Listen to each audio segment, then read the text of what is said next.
तो સૌથી પહેલાં તો બધાને જય સોમનાથ, જય શ્રી કૃષ્ણ અને જય માતાજી। કેમ છો બધા?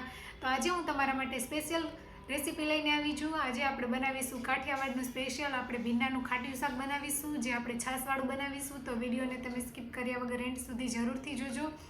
હજુ સુધી મારી ચેનલને સબસ્ક્રાઈબ ન કરી હોય તો સબસ્ક્રાઈબ કરી લેજો। બાજુમાં રહેલા બેલ આઇકોનને જરૂરથી ઓન કરજો, જેથી વિડીયોની નવી નોટિફિકેશન બધાથી પહેલાં તમારા સુધી પહોંચતી રહે। તો આપણે શાક વઘારવાની શરૂઆત કરીએ। તો આપણે ભીંડાનું શાક બનાવવા માટે આપણે નાની સાઈઝના કૂણા ભીંડા લઈ લીધા છે, તેને આપણે ધોઈ અને સારી રીતે સાફ કરી લીધા છે। તો ચાલો આપણે ભીંડાને સુધારી લઈશું।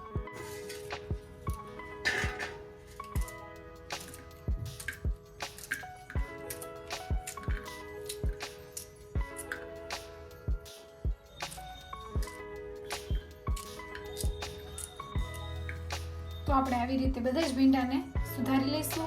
તો તમે જોઈ શકો છો આપણે બધા જ ભીંડા સુધારી લીધા છે। તો ચાલો આપણે શાક વઘારવાની શરૂઆત કરીએ। આપણે આ શાક લસણથી વઘારીશું, માટે આપણે 5 થી 6 કળી લસણ લીધી છે, આપણે જેને અધકચરી વાટી લઈશું।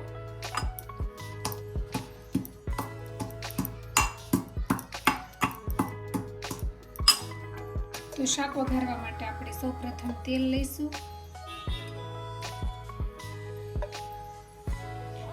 2 પાવડા જેટલું તેલ નાખીશું। તેલ આવી ગયું છે, આપણે જીરું ઉમેરીશું। આપણે અધકચરું વાટેલું લસણ નાખીશું। થોડી હિંગ ઉમેરીશું। લસણને થોડું સંતાડવા દઈશું। ત્યારબાદ ભીંડા ઉમેરીશું।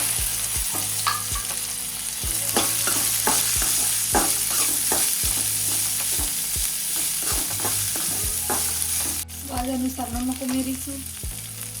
હળદર નાખીશું। ત્યારબાદ સારી રીતે હલાવી લઈશું।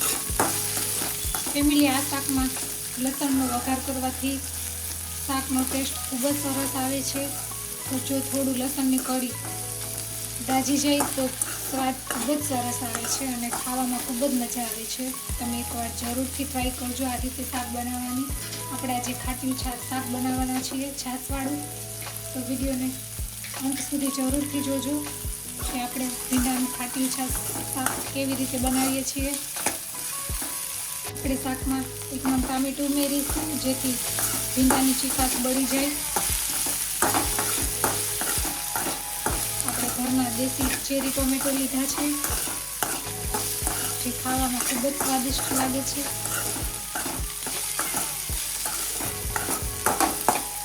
તો ભીંડાની ચીકાશ બળી ગઈ છે, આપણે લાલ મરચું પાવડર ઉમેરીશું। આપણે 3 નાની ચમચી જેટલું લાલ મરચું પાવડર ઉમેર્યું છે।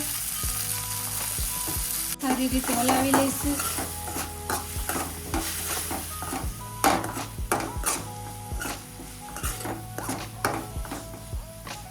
થોડી વાર માટે તેલમાં સાંતળવા દઈશું।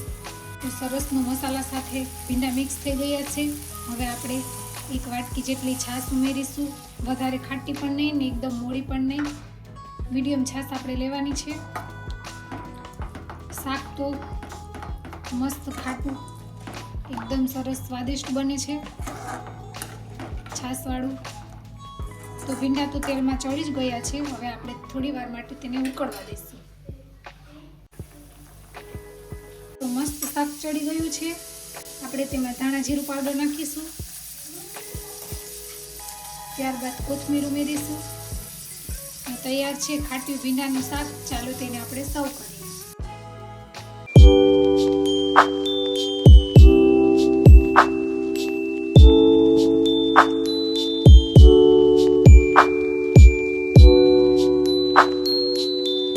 તો ફેમિલી, આજની શાકની રેસીપી તમને કેવી લાગી તે કોમેન્ટ કરીને જણાવજો। તમે ભીંડાનું શાક કેવી રીતે બનાવો છો તે પણ કોમેન્ટ કરીને જણાવજો।